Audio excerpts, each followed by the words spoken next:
শহরের পুরনো বাড়ির উঠোনে এক দুপুরে প্রথমবার লীলা আর টবির দেখা হয়।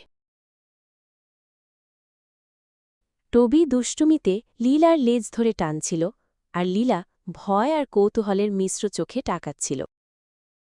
ধীরে ধীরে তারা একে অপরের বন্ধু হয়ে উঠল আর একসাথে খেলা শুরু করল। একদিন তারা ছাদে উঠে রোদে দৌড়াদৌড়ি করছিল। লীলা শান্ত আর টবি অস্থির। বৃষ্টির দিনে তারা ছাদের উপর জমা পানিতে লাফ দিয়ে খেলে বেড়াত।